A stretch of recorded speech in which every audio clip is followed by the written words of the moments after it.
Hello, my friends. Hello, it's Matthew Street. Welcome to my channel. As always, I appreciate being here, folks. 1966. Could this be the greatest year in the history of the Beatles? I don't know, folks. I'm starting to think. I'm starting to go that direction now. You know, Rubber Soul, Revolver are my favorite two albums. You know, I'm an early period Beatles guy. I love the early period, 62 to 66.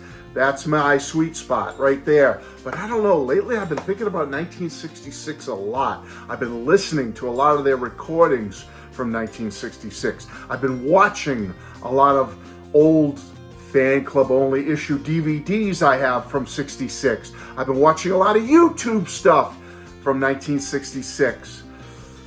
And I don't know, folks, I'm starting to think maybe 66 is my favorite year of being a Beatles fan and into it, okay? Folks, when I was going into kindergarten that year, 1966, I was in full-blown Beatles mode by that age, 5. I mean, I was just into the Beatles. Mom and Dad had been buying me some of the records. I was listening to all the stuff on the radio. I remember one day, Mom driving me over to kindergarten, you know, big-time school man, you know, big man on campus in kindergarten, Matthew Street. But it was 1966, fall of 66, and going to kindergarten, Seekonk, Massachusetts. Knotty Pine was the name of it. Knotty Pine. Memories, probably long gone now. Anyway, Mom's driving me there, and I remember a song coming on the radio. I believe it was the third single from the Beatles that year. It was Paperback Writer. Folks, when I heard this song, I absolutely fell in love with it. And I have a special jukebox vinyl edition. As you can see the jukebox card there, but there's the yellow and orange swirl, and there is the picture sleeve. Folks, when I heard that song, I just was blown away. And I remember to this day, I remember being on the street coming up to the front of the kindergarten when that song came on and just like loving it. And since then, it's been one of my favorite Beatles songs of all time, Paperback Writer. And I've grown to love Rain as well, just so you know.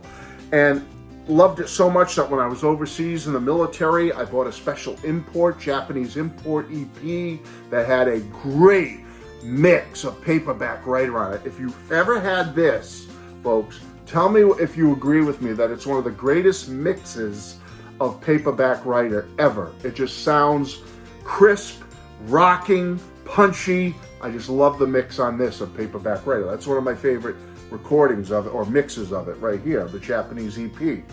But that was a great year, folks, because I loved the other singles that year. Earlier in the year, Yellow Submarine, which was a fabulous, fabulous single back with Eleanor Rigby for the upcoming Revolver album. And then you had from Yesterday and Today, Nowhere Man with What Goes On. Earlier, late 65, you had Day Tripper, We Can Work It Out, which was from Yesterday and Today. And folks, this is just a fabulous album. Here's the original mono. It's just a fabulous, fabulous Beatles album, top to bottom. I know a lot of you people outside the U.S., oh, it's a Frankenstein. It's not legit. Folks, when we were kids in the 60s, this was legit.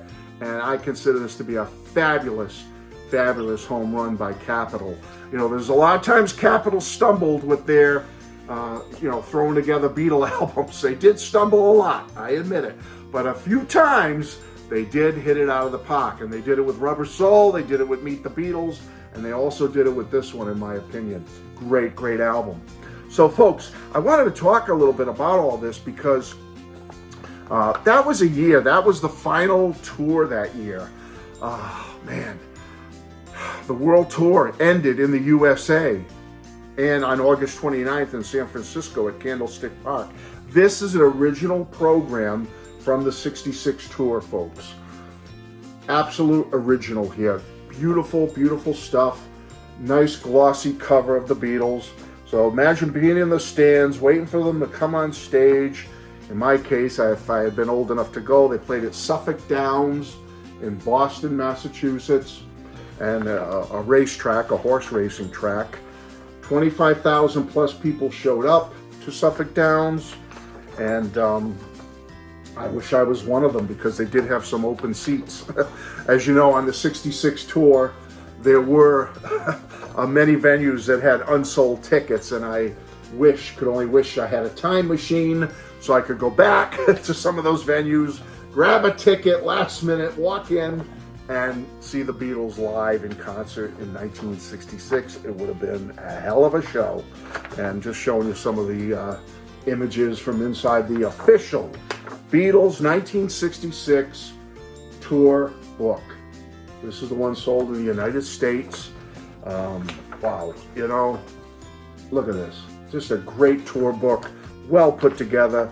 How many of these things got cut up by fans and hung all over their walls back in 1966 and 67? We can only imagine, folks.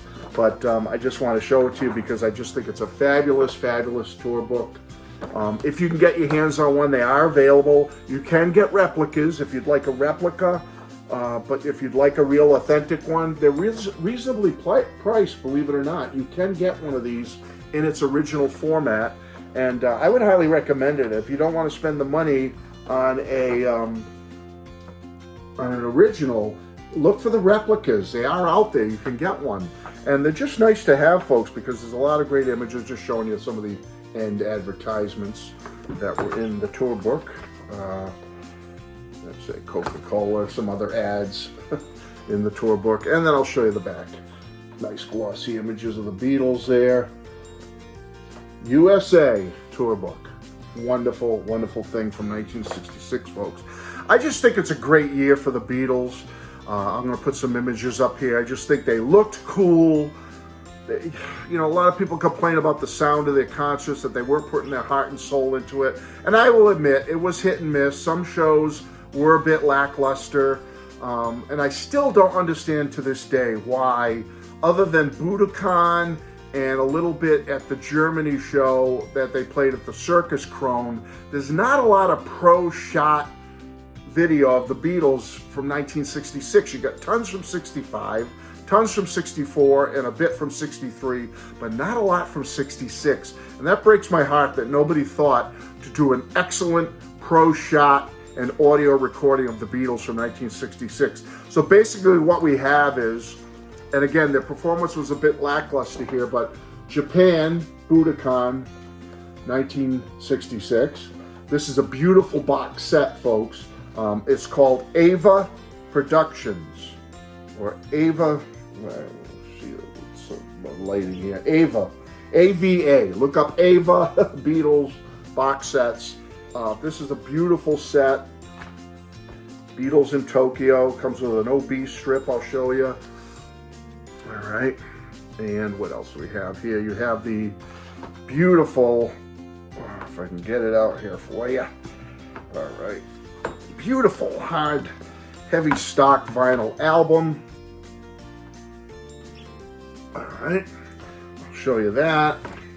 You've got a awesome poster and goodies that you receive with it. This was the painting the Beatles painted in the hotel room and then signed. So you have a nice copy of that, a replica of that painting the all four Beatles did together and signed. That comes with this beautiful package. You also get a CD of interview stuff. You get both performances, press conferences on a CD. All right, you get that. You get a replica of a ticket. You get a beautiful booklet with it. Again, I won't go through it all, but fabulous book of the Beatles. It pairs them painting the picture. Shots of them in Japan. All right, so you get a beautiful, beautiful booklet with this. Fabulous. And was there anything else you got? Oh, you got the other album over here. I'm sorry, I'll take that out as well for you. All right, so there's album number 2. So you're getting both concerts, both Budokan concerts. Again, the best performance by the Beatles? Probably not. And nice touch that they gave you the CD with it as well. So that's what you're getting. All right, I'll show you that real quick. Beautiful set. Again, Ava Ava Recordings or Ava Productions, Ava Editions or something like that. But you can find it. Again, fan club only issue, obviously, but nice to have anyway, even though, again, the performance is a little lackluster, but it was pro shot, and I'm hoping someday it will be cleaned up and released, and maybe they can sweeten the audio a little bit. We'll see. The last thing I want to show you is a nice box set from, again, Ava Productions. And this is the Circus Krone from '66. Beautiful set covering their Circus Krone appearance in Germany. And a little smaller, as you notice, a little smaller than the Budokan box set. But this box set's just as nice, and I will show you that. It comes with two 10-inch pieces of vinyl, all right? Look at that nice custom label. So you get that, which is very nice. I believe there's one more. I'm sorry, it's just the one vinyl. I apologize. I haven't looked at this in a while. You get a CD also of Circus Krone. All right. Let's see what that looks like if I can get that here. Nice, nice, nice custom label. Actually, it's a DVD. So I'm wrong, folks. So on that Japanese one here, this is also a DVD. So shame on me. I'm not prepared here. I apologize, but I wanted to show you all this cool 66 stuff that I have. All right, so you get a DVD of the Circus Krone performance. You get the audio on vinyl. Same with the Japanese Budokan. You get two vinyl white albums of both performances, and you get a DVD of the actual visual. Also in the Circus Krone set, you get another a poster similar to the Japanese set. I'm going to show you that. You get a nice poster advertising the performance at the Circus Krone, and you get a small booklet comes with this. Not as big as the one in the Budokan set, but you do get a very nice booklet. All look at that color picture, Circus Krone. Beautiful pictures. Patty with George. Real nice. So you get a little booklet as well with great imagery, and you get a replica of the program from Circus Krone, which is basically advertisements. Cliff Bennett and the Rebel Rousers. You get a little brief biography about each of the Rattles. These are the people that opened the show. The Rattles advertisement. Pretty good stuff. Again, all replicated, but Peter and Gordon, they also opened at Circus Krone. And then, of course, the Beatles. It's just, great performance. If you can ever get a chance to see it on YouTube, I think you'd really enjoy it. Yeah, there's some that even show the opening acts as well, which I think is very cool. There's a nice image from their final UK performance at the Wembley NME concert, '66, which that's a sin that wasn't filmed, huh? And then there's the ad for the show. So again, a great little booklet comes with it as well. So folks, that's it. I just wanted to talk about 1966 a little bit. 1966. I think it's a great year for the Beatles. I wish we had more pro shot footage from the tour, the world tour, especially in the USA. But I just wanted to spend some time with you and talk about it a little bit and say, what do you think? Do you think 1966 was a great year for the Beatles? Is it your favorite year?